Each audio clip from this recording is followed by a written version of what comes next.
सानू पूछ रहे सी कि भगवंत मान साहब केड़े हलके तो इलेक्शन लड़नगे। मैनू अज बताते हुए दसदे हुए बड़ी खुशी है कि पंजाब दी आन बान ते शान साडा मान आम आदमी पार्टी दे 2022 इलेक्शंस दे सीएम चेहरे भगवंत मान साहब धूरी हलके तो इलेक्शन लड़न जा रहे ने। धूरी हलका संगरूर जिले च आंदा है, जिधर मान साहब दा अपना घर भी है। धूरी हलका संगरूर लोक सभा सीट दे विच भी आंदा है। जेड़े एमपी जिधर दे एमपी भगवंत मान साहब 2014 2019 दो बार चुन के लोकसभा गए। मुझे बताते हुए बेहद खुशी है कि आम आदमी पार्टी भगवंत मान साहब को 2022 का इलेक्शन धूरी हलके से लड़ाने जा रही है। धूरी हलका भगवंत मान साहब का लोकसभा क्षेत्र संगरूर उसमें आता है। भगवंत मान साहब का अपना होम टाउन भी संगरूर जिले में आता है। आम Aadmi party has decided that आम Aadmi party CM candidate of 2022 elections will contest the assembly elections from the constituency Dhuri. Dhuri constituency falls under the Sangrur district, which is also the hometown of Bhagwant Maan Sahab. Dhuri constituency falls under the Lok Sabha seat of Sangrur, which is also the seat which Bhagwant Maan Sahab has represented in the Lok Sabha in the year 2014 and 2019. हमें विश्वास है कि इस बार धूरी के लोग बहुत प्यार और आशीर्वाद भगवंत मान साहब पे बख्शेंगे और रिकॉर्ड तोड़ वोटों से भगवंत मान साहब धूरी हलके से इलेक्शन जीतेंगे। आम आदमी पार्टी साफ तौर पे 2022 के इलेक्शन की फ्रंट रनर बनती नजर आ रही है। सारे ओपिनियन पोल्स, सारे सर्वे ये दिखा रहे हैं कि आम आदमी पार्टी की सरकार 2022 में बनने जा रही है। और मुझे बताते हुए बड़ी खुशी है कि आम आदमी पार्टी केवल अपने सीएम उम्मीदवार का हलका आज नहीं बता रही, बल्कि पंजाब के आने वाले 2022 में जो मुख्यमंत्री बनेंगे उनका हलका क्या होगा वो हम बताने जा रहे हैं, जो आज हमने बताया है। पंजाब के लोग एक बदलाव चाहते हैं। पिछले 50 सालों से पंजाब में 26 साल अकालियों की और 24 साल कांग्रेसियों की सरकार रही। बीते 50 सालों में अकालियों और कांग्रेसियों ने मिलकर पंजाब को लूट लिया, बेच खाया। अब पूरा पंजाब एक आवाज में कह रहा है, एक मौका केजरीवाल नू, एक मौका आम आदमी पार्टी नू। पंजाब बदलाव की ओर आगे बढ़ रहा है।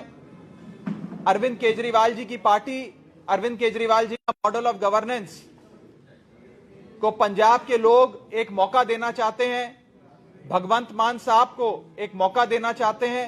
और मुझे पूरा विश्वास है कि 2022 के इलेक्शन में आम आदमी पार्टी मजबूती से अपनी सरकार बनाएगी और हम सबके प्यारे, हम सबके लाडले भगवंत मान साहब पंजाब के मानयोग मुख्यमंत्री बनेंगे। धूरी हलके से रिकॉर्ड तोड़ वोटों से मान साहब जीतेंगे और आम आदमी पार्टी की सरकार, अरविंद केजरीवाल जी की सरकार पंजाब में बनेगी। कोई सवाल हो तो आप पूछ सकते हैं। 2022 ਦੇ ਲਈ क्या चेहरा होगा मुख्यमंत्री दस रहे हैं, वो ਸਾਡੇ ਨਾਲ खुद बैठे नहीं, आज कारण की है? आज इलेक्शन का इंचार्ज मैं हूं, को इंचार्ज मैं अनाउंसमेंट करूंगा। मान साहब पूरे पंजाब में घूम घूम कर कैंपेन कर रहे हैं, लोगों के बीच जा रहे हैं। पंजाब के लोग मान साहब को देखना चाहते हैं, सुनना चाहते हैं, उनके साथ सेल्फी खिंचवाना चाहते हैं। और मान साहब हमेशा से लोगों के बीच रहने, लोगों के बीच सारा समय बिताने, लोगों के बीच विचरने के लिए जाने जाते हैं। तो मान साहब लोगों के बीच हैं, मैं आपके कैमरे के सामने हूं। देखिए, हर इलेक्शन की अपनी एक पॉलिटिकल स्ट्रैटेजी होती है और एक रणनीति के तहत, एक स्ट्रैटेजी के तहत हमने इस हलके को चुना है। ये मान साहब का अपना हलका है, मान साहब के लोकसभा हलके में आता है। नहीं, मान साहब पूरे पंजाब में कहीं से भी लड़ेंगे तो जीतेंगे। पूरी पंजाब की आवाम मान साहब से बेशुमार मोहब्बत करती है, लेकिन ये हमारी पॉलिटिकल स्ट्रैटेजी है, हमारी रणनीति है। हम नहीं चाहते कि मान साहब को एक सीट पे लिमिट कर दें, उनकी सारी एनर्जी, सारे समय उनका एक सीट पे जाए। मान साहब पूरे पंजाब भर में कैंपेन करेंगे, माझे में करेंगे, द्वाबे में करेंगे, मालवे में करेंगे। तो मान साहब एक पैन पंजाब लीडर हैं और आम आदमी पार्टी उनके समय का बड़े सोच समझ के इस्तेमाल करना चाहती है। मौजूदा विधायक है वहां के दलवीर गोल्डी, कैसे उसको देखते हैं? कंपटीशन किसको मानते हैं, कौन सी पार्टी को मानते हैं? देखिए, मान साहब के लिए मुझे नहीं लगता कि कोई भी कंपटीशन है। धूरी हल्का वो हल्का है जो 2014 में भी, लोकसभा में भी मान साहब जीते। जब लोकसभा में उनके सारे हलकों का अगर आप असेंबली कंस्टिट्यूएंसीज के आंकड़े उठाकर देखें तो 14 में भी जीते, 19 में भी जीते। और मान साहब आज उस शख्सियत, उस उम्मीद का नाम है जो पंजाब के 117 हलकों में से कहीं से भी लड़ते तो वो जीतते। और आज मान साहब को पंजाब के लोगों ने, खास करके धूरी के लोगों ने बड़े प्यार से और बड़े आदर सत्कार से उनसे दरख्वास्त कर कहा कि आप हमारे हलके से लड़ें। तो मान साहब ने यह फैसला लिया, पार्टी ने यह फैसला लिया कि मान साहब को मैदान में धूरी हलके से उतारा जाए। बताएं, पहले ये वाला कर लें sir. Aam Aadmi Party open to have alliance with the third front at the national level. Aam Aadmi, यार पंजाब इलेक्शन की बात हो रही है, आप कहां थर्ड फ्रंट पे पहुंचे? We are, this is a hypothetical question. I don't have an answer to this. It's a hypothetical question. ਤੁਸੀਂ ਜਦੋਂ ਓਪਨਿੰਗ ਕੀਤੀ ਤੁਸੀਂ ਕਿਹਾ ਕਿ ਪੰਜਾਬ ਦੇ ਲੋਕ ਇੱਕ ਵੋਟ ਆਮ ਆਦਮੀ ਪਾਰਟੀ ਨੂੰ, एक वोट केजरीवाल लो, व्हाई नॉट भगवंत मान? वो भी है, वो तो है ही, वो तो चेहरा है हमारे इलेक्शन। मान साहब तो हमारे इलेक्शन का चेहरा है, पर पंजाब के एक एक इंसान के दिल में बसते हैं अरविंद केजरीवाल।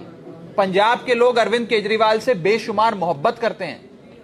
आज पंजाब में अरविंद केजरीवाल और भगवंत मान की ये जो जोड़ी है, ये 1 और 1 2 नहीं, 1 और 1 11 साबित होगी। इसीलिए पंजाब के लोग जहां जाते हैं, मैं अपनी बात नहीं कर रहा, मैं अपनी जबान नहीं कह रहा, लोगों के बीच जाकर आप सुनिए, लोग कहते हैं एक मौका केजरीवाल को, एक मौका भगवंत मान को, एक मौका झाड़ू को, एक मौका आम आदमी पार्टी को।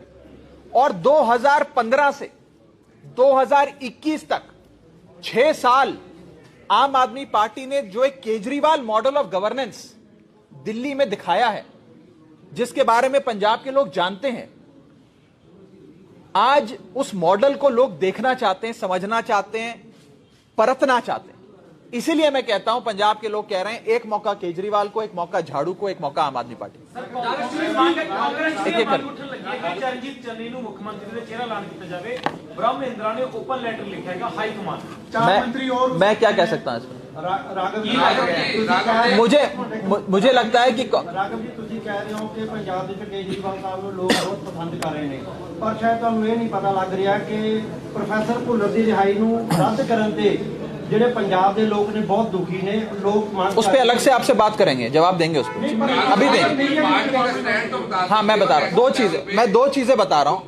फ्रंट की बात कर रहे हैं, रुक जाओ 2 मिनट तो रुक जाओ।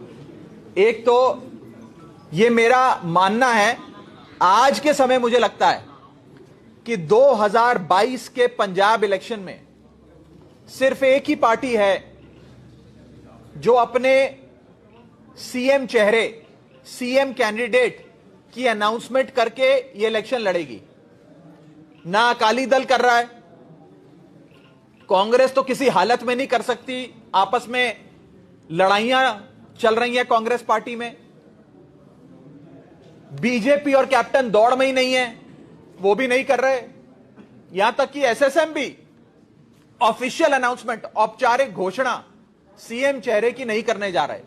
सिर्फ एक ही पार्टी है जो 2022 के इलेक्शन में अपना सीएम चेहरे का नाम ऐलान कर लड़ने जा रही है, वो है आम आदमी पार्टी।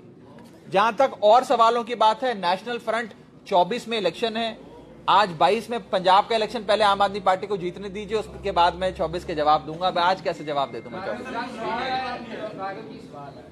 ਪਿਛਲੀਆਂ ਚੋਣਾਂ ਦੇ ਵਿੱਚ ਸੰਜੇ ਸਿੰਘ ਤੇ ਦੁਰਗੇਸ਼ ਪਾਠਕ ਆਏ ਸੀ ਦਿੱਲੀ ਤੋਂ, ਜਿਹੜੇ ਕੋਡੀਆਂ ਕਰ ਰਹੇ ਸੀ ਸਾਰੀ ਇਲੈਕਸ਼ਨ। ਇਸ ਵਾਰ ਤੁਹਾਡੀ ਜ਼ਿੰਮੇਵਾਰੀ ਹੈ, ਉਹਨਾਂ ਦੇ ਉੱਤੇ ਇਲਜ਼ਾਮ ਲੱਗੇ ਸੀ ਬੜੇ। ਪਹਿਲਾ ਸਵਾਲ ਇਹ ਆ ਕਿ ਉਹ ਇਲਜ਼ਾਮ ਸੱਚੇ ਸੀ ਕਿ ਤਾਂ ਹੀ ਇਸ ਵਾਰ ਉਹਨਾਂ ਨੂੰ ਦੁਬਾਰਾ ਨਹੀਂ ਭੇਜਿਆ ਗਿਆ ਇਲੈਕਸ਼ਨ ਕੋਸ਼ਿਸ਼ ਕਰਨੀ। ਮੇਰਾ ਪਹਿਲਾ ਸਵਾਲ। ਦੂਜਾ ਸਵਾਲ ਆ ਕਿ ਆਸ਼ੂ ਬੰਗ ਜਿਹੜੇ ਤੁਹਾਡੇ ਕੈਂਡੀਡੇਟ ਸੀ, ਉਹਨਾਂ ਨੇ ਫਿਰ ਉਹ ਹੁਣ ਕਾਂਗਰਸ ਚਲੇ ਗਿਆ, ਉਹਨਾਂ ਦਾ ਦੋਸ਼ ਵੀ ਇਸੇ ਸਵਾਲ ਨਾਲ ਜੁੜਦਾ, ਉਹਨਾਂ ਨੇ ਵੀ ਉਹ ਸੇਮ ਦੋਸ਼ ਤੁਹਾਡੇ ਤੇ लाया कि ਤੁਸੀਂ थोप रहे हो गल्ला। अब देखो मेरी बात, मैंने उनकी प्रेस कॉन्फ्रेंस देखी।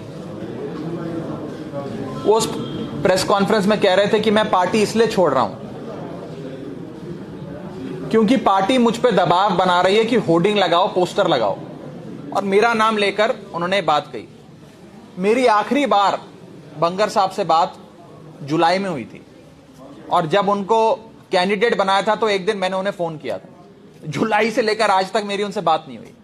वो अच्छा काम कर रहे थे अपने हल्के में, आज तक पार्टी ने उन्हें नहीं कहा। लेकिन सुनो, लेकिन कोई भी पार्टी, मेरी बात खत्म, कोई भी पार्टी अपने कैंडिडेट को तो बोलेगी यार होर्डिंग पोस्टर लगा ले, पैम्फलेट बांट दे, पर्चा बांट दे, पार्टी के नाम पे वोट। कौन सी पार्टी नहीं कहती? अकाली दल नहीं कहता होर्डिंग पोस्टर लगाओ, कांग्रेस नहीं कहती होर्डिंग पोस्टर लगाओ।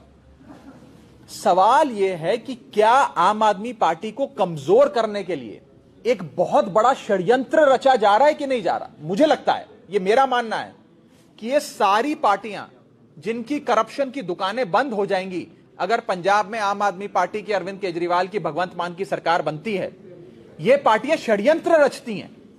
कांग्रेस, अकाली, बीजेपी, कैप्टन साहब रल के मिल के आम आदमी पार्टी को रोकने के लिए इलेक्शन लड़ेंगे। षड्यंत्र रचे जाएंगे। अभी तो इलेक्शन शुरू हुआ है, अभी तो पता नहीं क्या क्या होगा। मुझे डर लगता है यह सोच के, मैं आपको सच बता रहा हूं, मुझे डर लगता है यह सोच के कि अभी क्या क्या षड्यंत्र ये लोग हमारे साथ रचेंगे।